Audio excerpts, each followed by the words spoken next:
Our next speaker is Jamie Wolfe. And Jamie, tell us about what position you hold at the current time.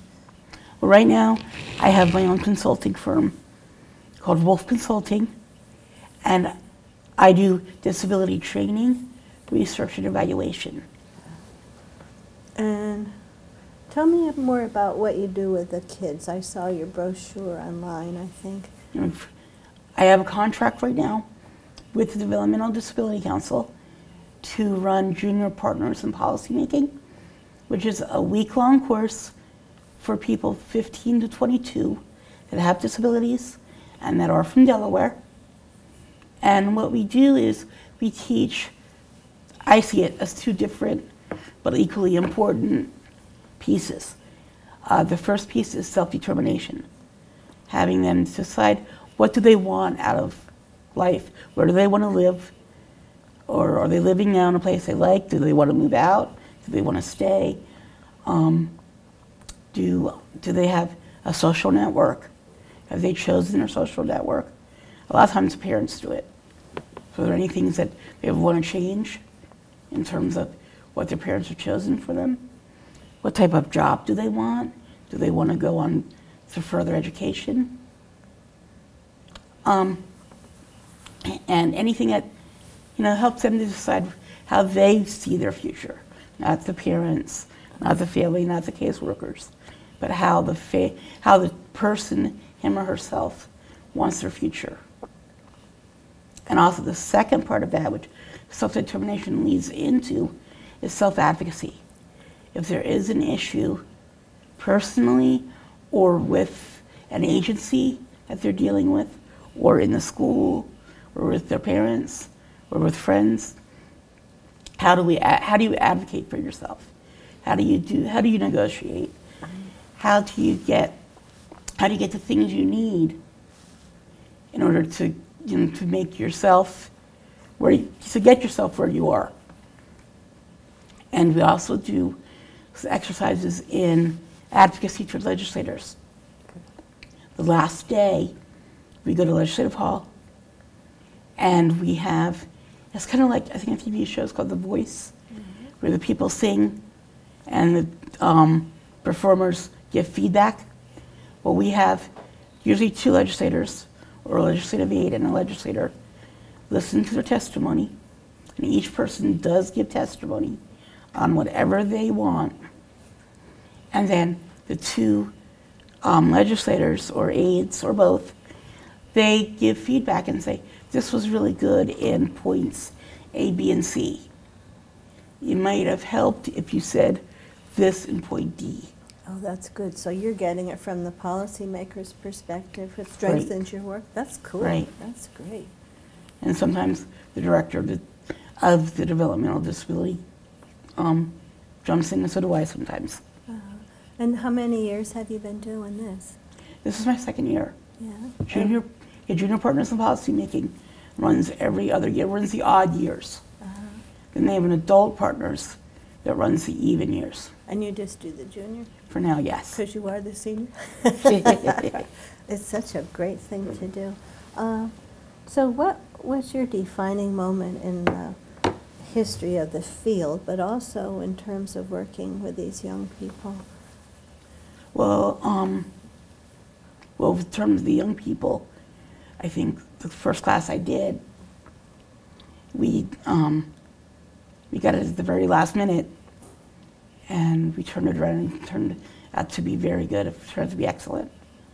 Because it was every year it gets a little hairy because you get down to the wire and you're like, oh my God, did we do everything? But apparently, I guess we did everything right the first time. So hopefully we'll do it this time like that. And what else does Wolfe Consulting do? We would do training on disability sensitivity, training on the different policies and laws. We also do evaluation. Somebody puts in a program that they want an outsider to look at to see if it's effective. We can do that. And also research. If someone wants to do a grant on Medicaid or wants to do something about looking at transportation issues, these are just examples. but I can do that type of research to lead them in whatever way they feel they need to be led to. Oh, yeah. Especially transportation. Yes. They need you. Yes. Yes. What else? So what have you done that you think has the most impact? I think just being out in the community and being successful, or I'll put that in quotes, You are. successful, You are. but being able to utilize the programs that Delaware offers, such as the attendance service program, such as DART, such as Medicaid and vocational rehab. I was able to use those programs, and I still use most of them, so I can live the way I choose. Okay. I think specifically some of the things I've done. We have in Delaware, it's a Medicaid buy-in program. It's called Medicaid for Workers with Disabilities. Because under Medicaid, there's an income resource limit. With Medicaid for Workers with Disabilities, MWD, people can work, make a little bit over that income limit. And depending how much you make, you can actually pay like a sliding scale. Almost like you pay an insurance premium, but it's according to your income. Yeah, there's one fellow that we interviewed who works for DENREC, and he had to move back home with his parents because he makes too much. Right. So he could use you. The state doesn't tell a lot of people that. No.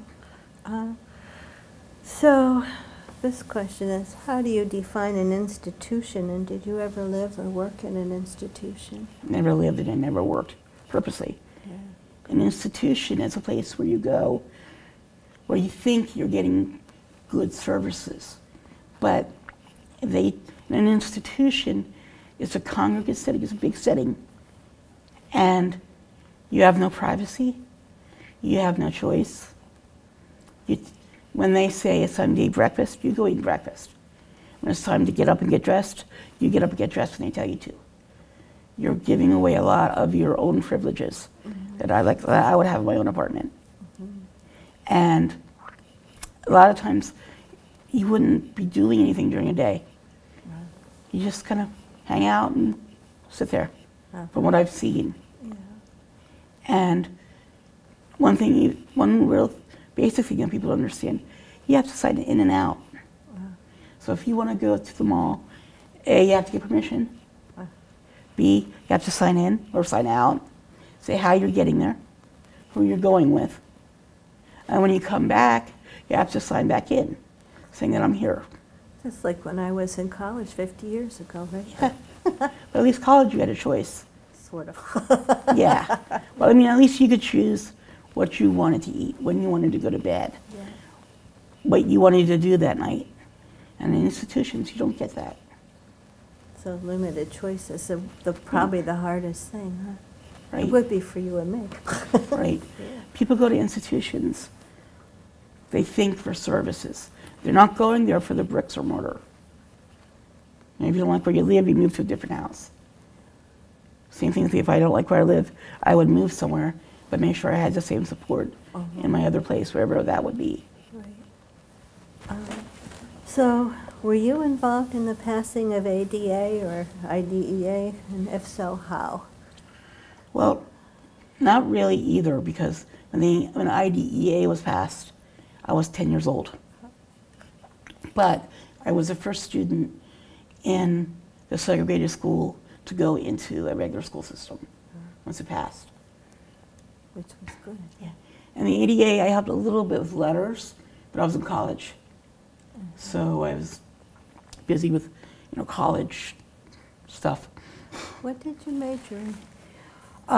Here at the university, I majored in sociology. And I went to Del State and got my master's in social work. Oh, that's cool. So how have you seen, or how do you feel people's lives have changed since before and after ADA? Well, people have a lot more choices now, especially in terms of living where they want to live, because the state can't say, because it's cheaper, quote unquote, which it really isn't, but the state can't say, because it's cheaper, we're going to put you in an institution. That's violating the person's rights under the Olmsted decision. So they have a lot more choices in living. They have equal access to public facilities. Like, you know, this, they can go anywhere they want to go. That where you would go, I could go. And there are some restrictions in some places, but very few.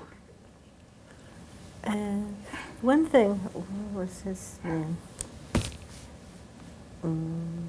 Dick Brooks, is that his name at the university? He said it's because of you that the university changed all their approach to handicap.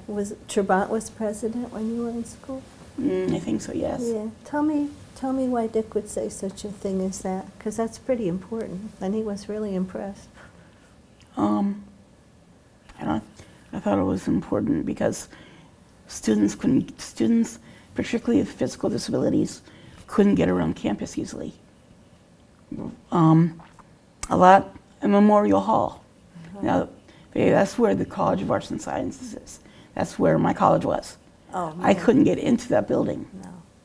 I'd have somebody meet me in another office because they had this elevator, and I couldn't, lengthwise, because the way my wheelchair was, I couldn't fit into the elevator. And there was always an argument because I said, well, we have an elevator. We had to show someone above Tim's rank how hard it was for me to use that elevator. And then they finally built a ramp. A lot of the doors didn't have door openers. So like today, if there was no door opener, I'd be sitting out in the rain waiting for somebody to open the door for me. And I just think I gave them a sense of what it's like for a student with a disability to actually go to college. So I don't think they ever had students with my level of need on campus. Yeah. And your level of brain combination was irresistible. Well, I think need was a big part of it. But the fact that you can advocate and explain what you need, Right. that makes all the difference for everybody. Right. So when did you graduate? 91. 91. I was trying to think when I was at Urban Affairs. 91. Okay.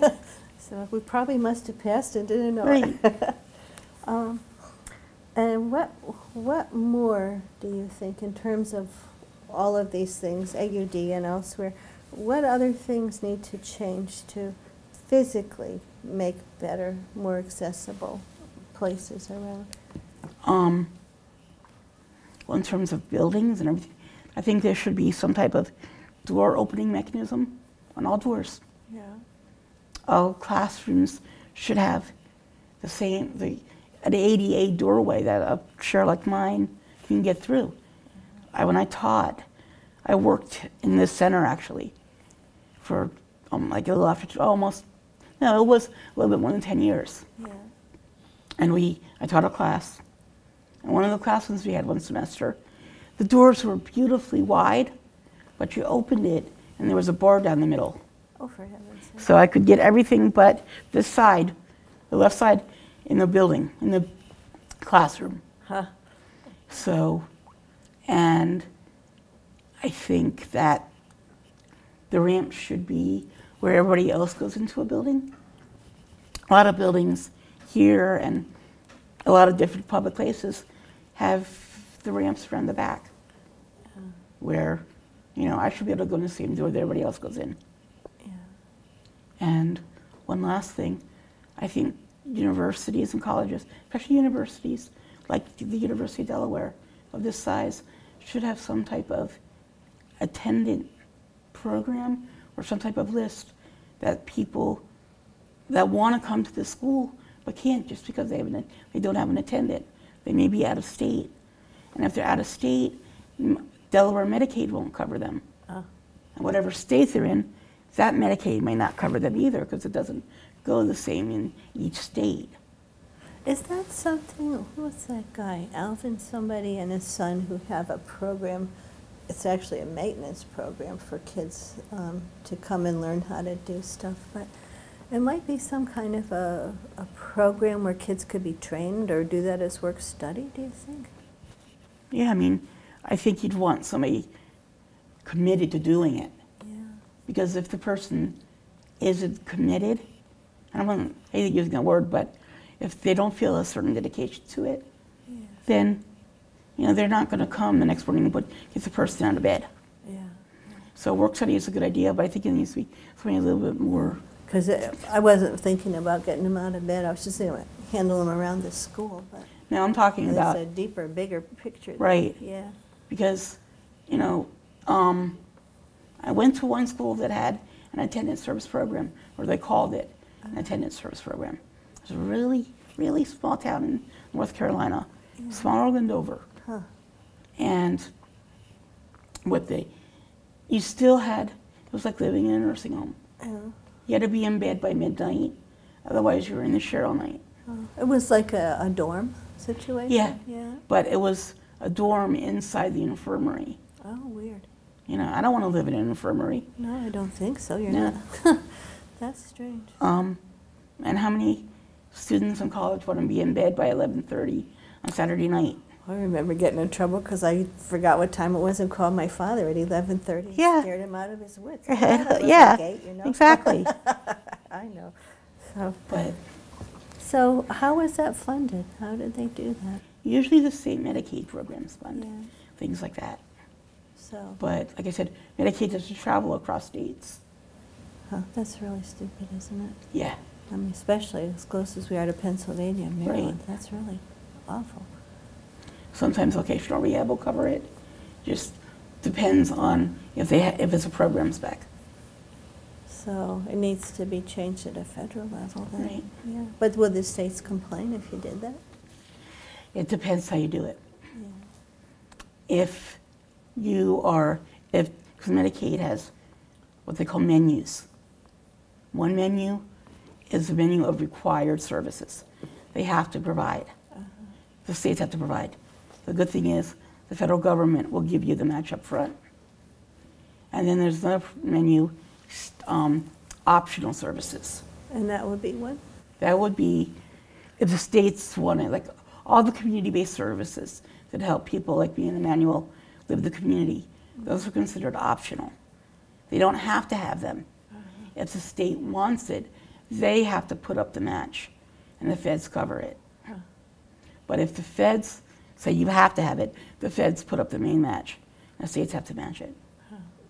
So it's like the money, if you're doing an optional service, the money has to come out of the state budget first. And instead of like, you already know what's required, like any other department that you have to use federal money for, they know what they have to provide. They take that out of the budget right away. So who at JFC would be the first person to approach? I don't know if it changes we have new people this year. I think Deb Heffernan, Representative Heffernan, and maybe Senator McDowell. Oh, he's been there a long time. Yeah. Is Margaret Rose still on that committee? No. No, she's off. No. I was her first staff person. Okay. Yeah. She's a sweet lady. Yeah, she has a good egg. So tell me about your childhood. You grew up in Delaware, and where, and were you an only child and all that kind of stuff? Well, I grew up in Dover. Yeah. Unfortunately, no, I didn't say that. And I had two sisters. I lived with our parents. And I mean, my parents tried to make it as normal as possible. You know, I had a semi-normal childhood, so did my other two sisters. We were far apart in age, but we still, because my older sister and I are like 6.5 years apart. And my younger sister and I were 5 years apart. So we were. So you were three only children? Yeah. That's what my dad used to say about us. Yeah. Yeah. Yeah. But I was a tomboy, you know, and used to crawl around in the mud and all that kind of stuff. But it's good. Yeah. So were you in a chair back then when you were Yeah, little? since birth. Even there? Yeah, I walked a little bit, but I got my first power chair when I was 10. Oh, wow. But that made you the coolest kid on the block, right? Yeah, my parents did like it too much because I'd run away too much. I could escape. Oh, But- dear. So, so what did you do besides play in the mud? What was fun? Well, I think one of the greatest things I loved to do was music, listen to music, Yeah. just till today. I mean, they had a stereo all rigged up that I could do myself. Back then it was a turntable and albums. Oh, yeah. And then slid into the CD or slid into tapes, which were much easier to handle because they were smaller. Yeah. Do you know, I went someplace the other day and they were selling those big vinyl records. I couldn't they're all believe over they're the place. coming back. What? Yeah, I see them all over the place. So who were your favorite musicians Now or back then? then? Billy Joel, which I still love. Probably Styx. I liked Meatloaf. A lot of rock. And what else? So where did you go to school and what was it like? Well, I started out at a segregated school in Kay County. And then when I turned about 10, which is when IDEA came out, I went to William Henry Middle School. Started there in 5th grade. Where is that? I don't know. That's in Dover. Yeah. It's right, it is, you go down kind of toward Route 8. So you're going south? Mm-hmm. Yeah. Then I went to Dover High. And it was difficult because I was the first one with an obvious disability in it, a visible disability. So a lot of the kids didn't know how to handle it. So I got teased a lot. And So you used your mouth a lot and fought back? Yeah. well, not so much as I do now, but at 10 years old, you don't know how to fight back yet. I know for some people, but But there was a lot of teasing and a lot of, academically I did fine. I'll bet. So how did you get around these kids? A lot of times I ignored them. Yeah. I had, a few teachers watching out for me and they would take care of it if I couldn't. Well, and sometimes it's not even a disability. I was painfully shy, and I know that feeling. Yeah. In an odd sort of a way, it's similar. Right.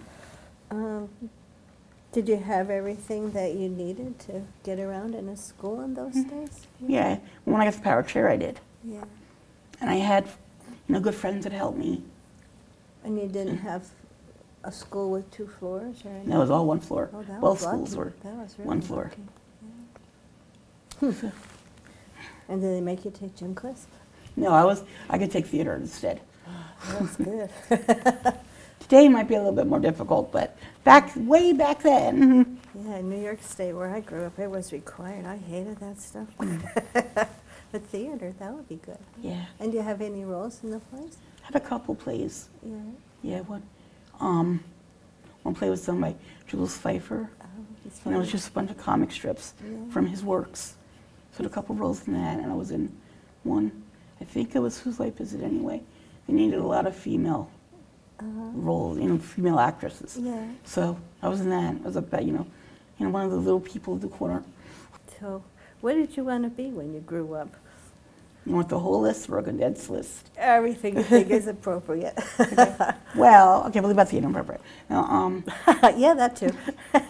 well, for the longest time, I was going to be a special education teacher. Oh, yeah.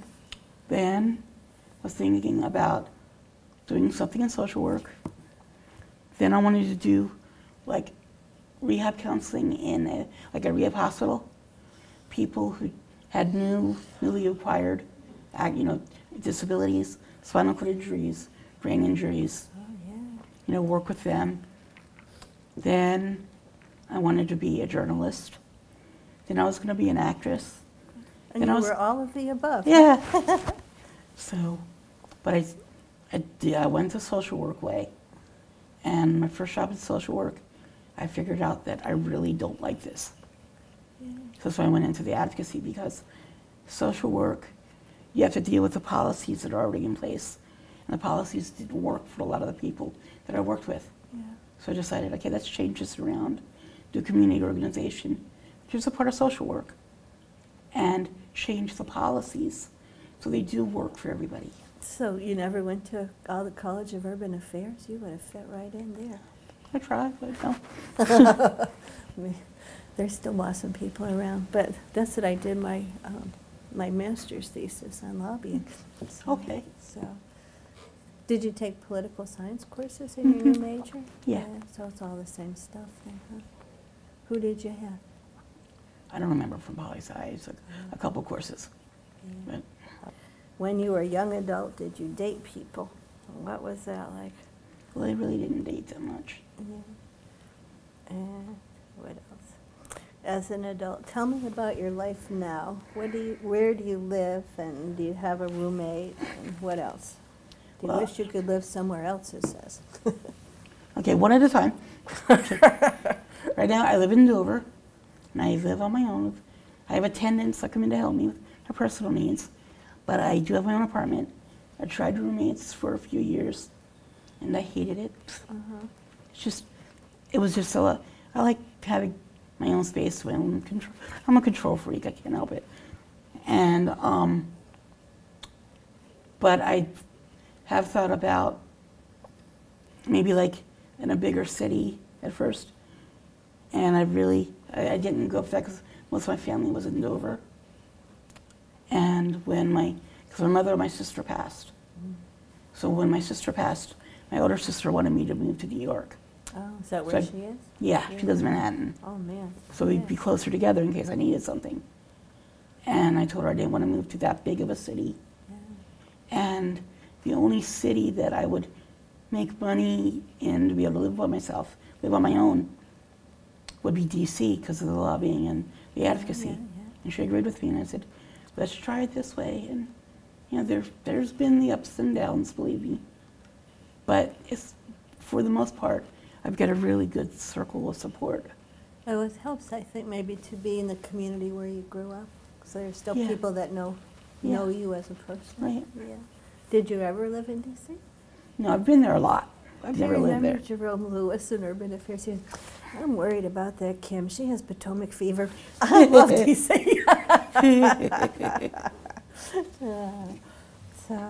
But you do all kinds of advocacy stuff, so you must spend time there, huh? Well, I don't spend as much time now as I did.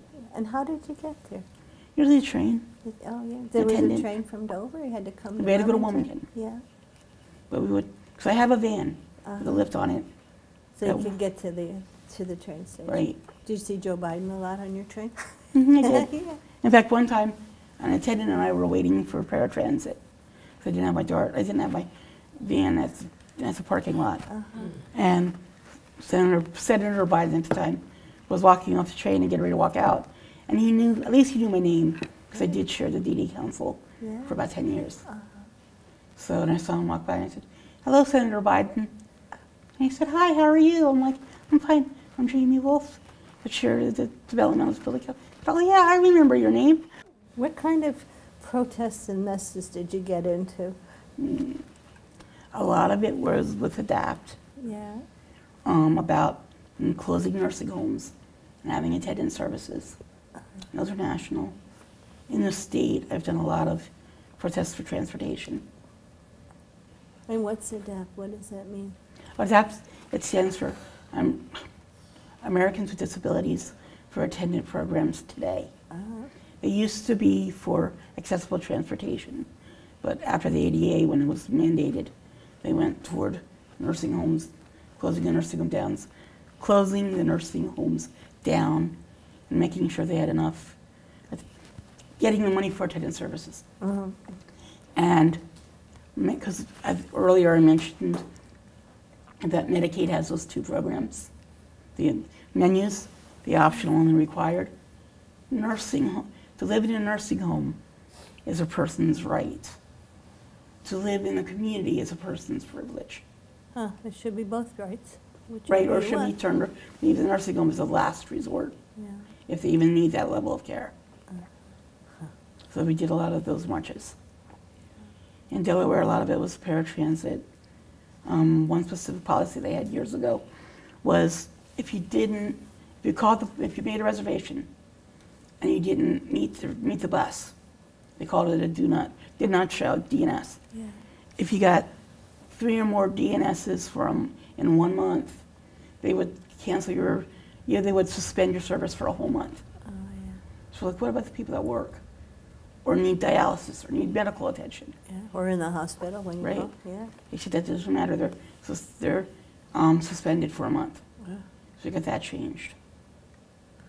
A lot of it was, some of them were spontaneous.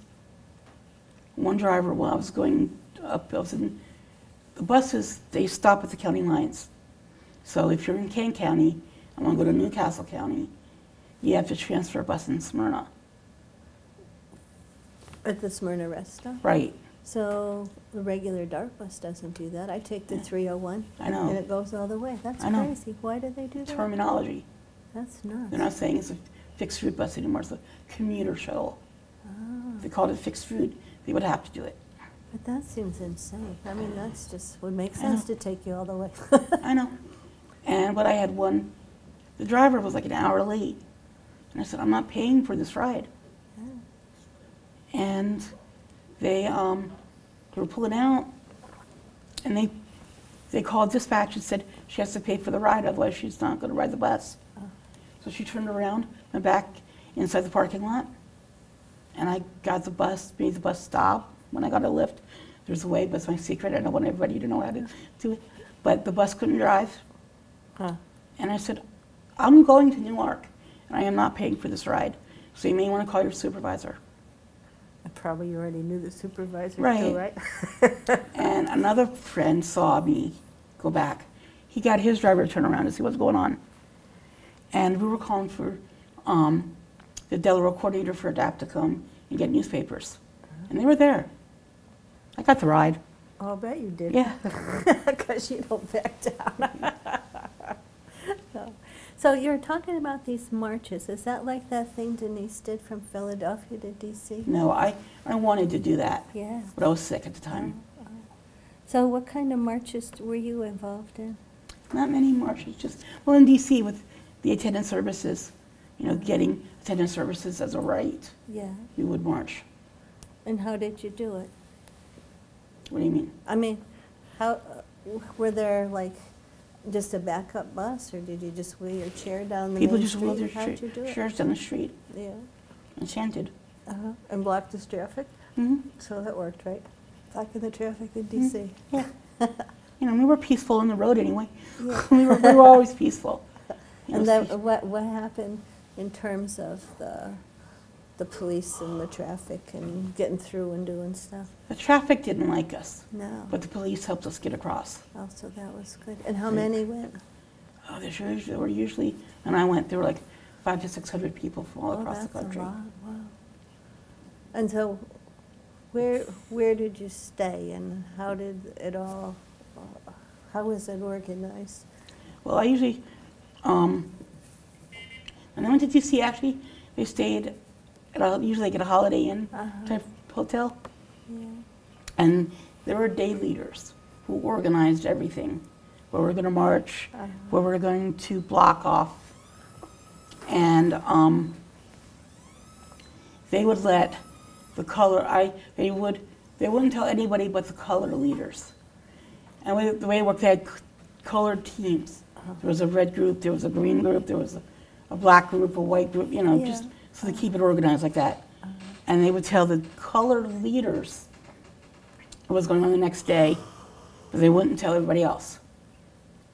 And I was always the color leader, so I could, So you I knew, yeah. So you're the leader of the red group, and so Yeah. you could direct the. Right. Yeah. You just kind of be there to make sure that everybody's, you know, doing what they're supposed to, make sure there's any crisis intervention needed. And where were you? Right on the Capitol lawn, or We're all White over House? the place. You're everywhere. Yeah. One day we had a protest in Newt Gingrich's yard. Cool. In his house. So there. Of course, it wasn't accessible, so nobody could get in, but Yeah. And what are they protesting about now, besides DART? that's a state issue. Yeah. The federal issue still is the nursing home issue, Yeah. because people still are going into nursing homes Mm-hmm. where they shouldn't. Is it true that it's 3 times cheaper to be on your own? Yes. And they have the statistical studies that show Mhm. it? That's crazy then, isn't it? And what else? So what do you do all day? You never rest, we know that. Well, I'm either going to meetings, I chair the state council for persons with disabilities. So I'm there a lot. I work from home because I have 2 programs with the Developmental Disability Council, junior partners, and another mentoring program for groups like People First to help them get organized. Talk about that. Well, what I do is I go in and help them figure out what can happen to make the group more effective. And it's been a struggle in Delaware because they're relatively new. And there's some issues there that I think I came in a little bit too late. So we're working on some of their issues, like in terms of leadership, who is leading the group, who shouldn't be leading the group, and just figuring out tasks and who should be doing what. And how old is that group? People First. I want to say like 5 or 6 years old. Yeah. But it's a chapter of a national thing? It's supposed to be. Yeah. Well, it's Delaware. We do our own thing. Right, exactly. So, let's see. I have music on in the apartment a lot. Yeah, music? Yeah. So, as a grown-up, is there anything you find challenging to do due to your disability? Everything. Yeah. Getting into places that don't have a door opener, and nobody's around to help me. It's a small thing. I think some of the bigger issues are finding, I guess, good, for lack of a better word, support staff that are really willing to do the work and realize it's a job, because I'm the supervisor. Yeah. So many people that do this type of work for someone with a physical disability are used to being employed by a home health agency. So they don't see me as the employer, they see the fiscal manager as the employer. Yeah. It's like, no, you listen to me. Last night, I had friends over. One person that I did hire as an attendant, she made dinner for us. Oh, that was nice. But, and I'm thinking, I hired this person. She took dinner out, left it on the counter, took some for her son and her, and then left. Oh. And I already told my attendant to come later because I said, Mary's here and she's going to help. I didn't eat dinner till 10:30 last night. Because you couldn't reach it? No, I can't feed myself either. Oh, no. I can some things, but. Yeah. So you really need somebody just to put it in your mouth? Right. That's pretty tough. Right. Yeah. And like, there is no list of support workers for people with physical disabilities. Huh. So when you're, like one of my attendants quit a couple weeks ago. And I'm still trying to find somebody to permanently fill her space. How could we make that happen, to get a list or something? I don't know, begging. Yeah. Because there was, I know. I'm sorry.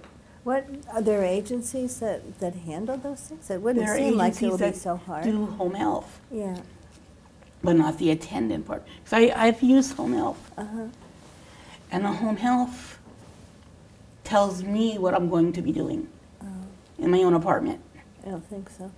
Yeah, exactly. Yeah. That's why when the attendant service program, which I was one of the ones that helped pass the law for it, it says the person who the people are supporting is the employer.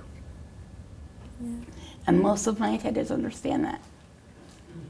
But sometimes, some have problems understanding that at first. Yeah. Some people have trouble with any new boss, me too. Right, yeah, but, I mean, if you want, I try to be as nice as possible. And I understand, I get impatient sometimes, a lot of times. I get frustrated a lot of times. Yeah. But, I get frustrated when my attendants can't get a day off because there's no backup plan. Yeah. But you are responsible for your own backup. Huh.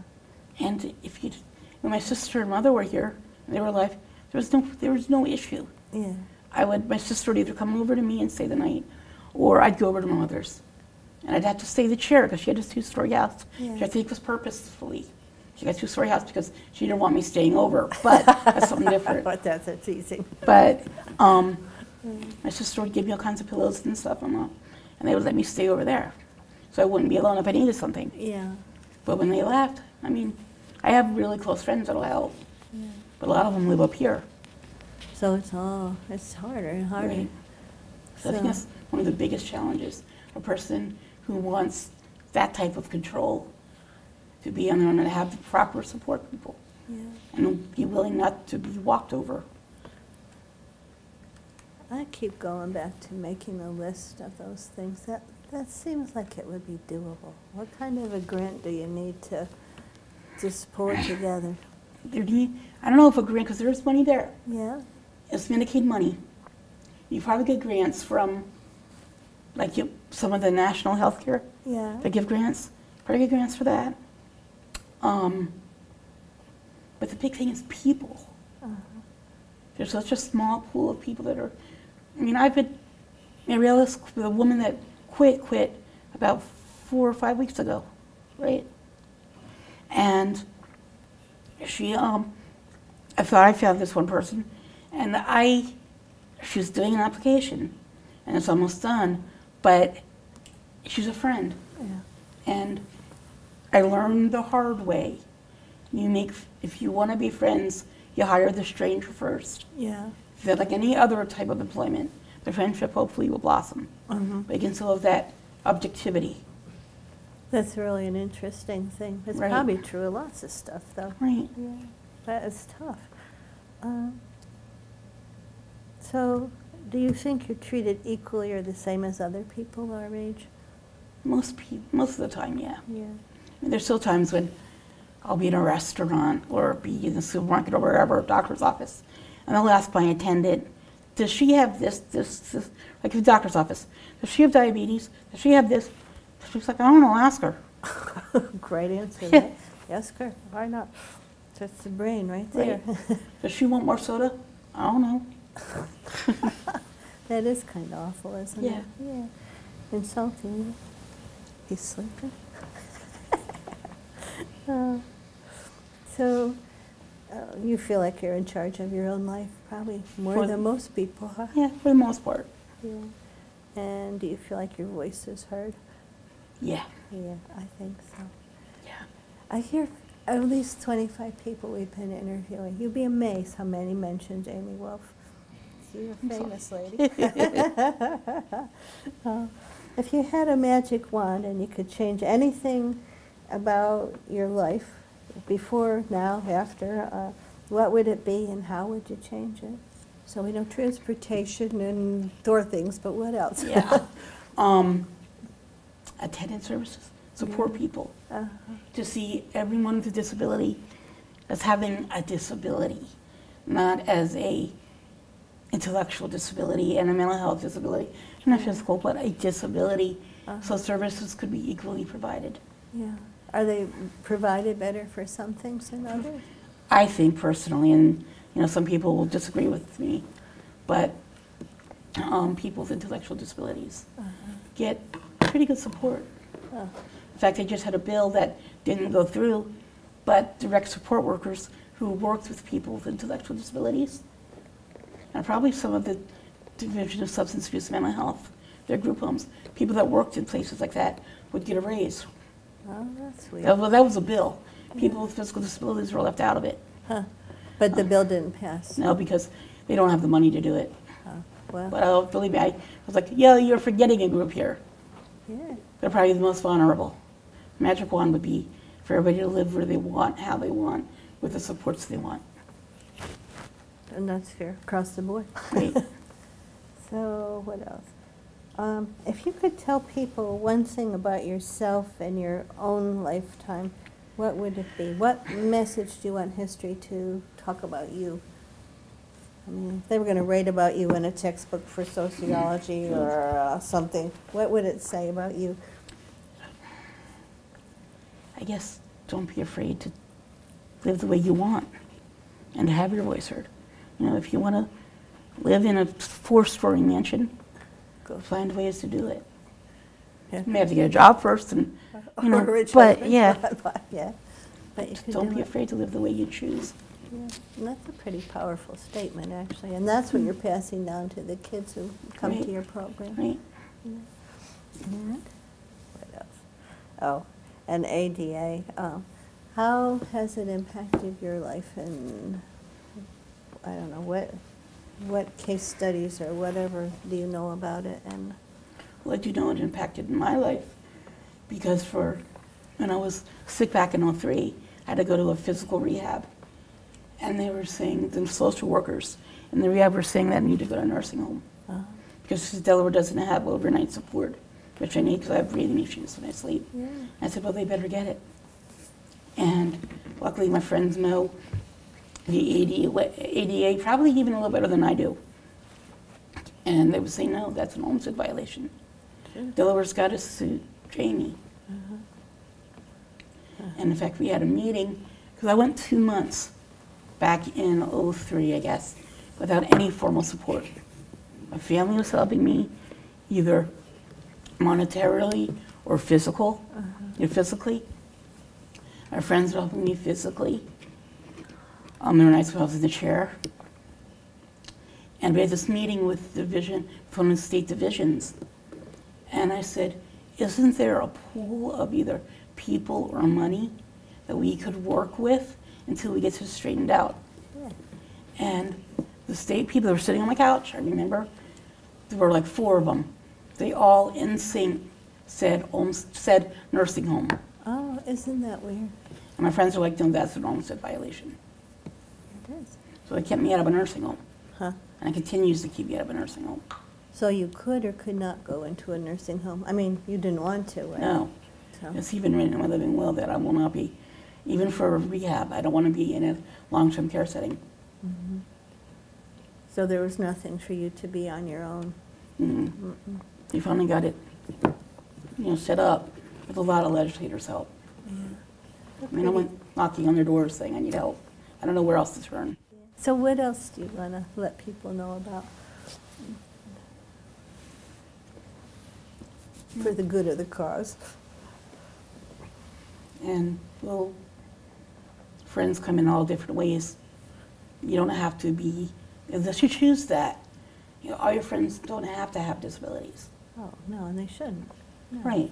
A lot of people think they have to be grouped in with people with disabilities only. And you don't have to. That's such a crazy idea, though. But it's Yeah. coming from the general community? Or Yeah, from general community. When a person with disability is born, I learned this from, his name is Guy Caruso. He's from Temple University. He's part of their university center. He said that when kids with disabilities are born, there's 2 roads they can go down.